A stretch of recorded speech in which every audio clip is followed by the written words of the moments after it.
రోజుల నుంచి నా మనసు ధ్యాస మొత్తం మీల్ మేకర్ పకోడీ మీదే ఉందండి. ఎందుకంటారా, మా వారు చేసిన పని వల్లే. ఇంకా మొన్న నైట్ ఆఫీస్ నుంచి వస్తా గమ్మున ఉండకుండా మీల్ మేకర్ పకోడీని అయితే తీసుకొచ్చారు. అది నైట్ 9:40 అయితే అయింది టైము. ఆ టైంలో ఎవరన్నా తెస్తారా? సరే తెచ్చారు. అది కూడా ఒక్క ప్లేట్ తెచ్చారు.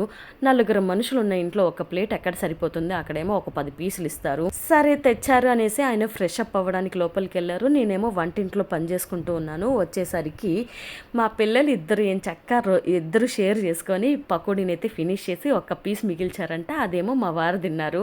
ఇంకా నాకు కావాలని నేను ఏడుస్తా గమ్మునే అలిగి కూర్చున్నాను. ఇంకా మళ్ళీ ఎక్కడ ఆ టైంలో వెళ్ళినా దొరకదులే అని చెప్పి ఇంకా లైట్ తీసుకున్నాను. కానీ మళ్ళీ నాకు అదే గుర్తొచ్చింది. అందుకే ఇమ్మీడియట్గా ఇంట్లో నేనే ట్రై చేశాను. ఫస్ట్ టైం ట్రై చేశాను. ఎలా వస్తుందో ఏమో అనుకున్నాను, కానీ ఎక్సలెంట్ అనను కానీ బాగానే వచ్చింది. అదన్నమాట నా మీల్ మేకర్ పకోడీ స్టోరీ. మీరైతే వీడియోని లైక్ చేసి నా ఛానల్ని సబ్స్క్రైబ్ చేసుకుని వెళ్ళండి.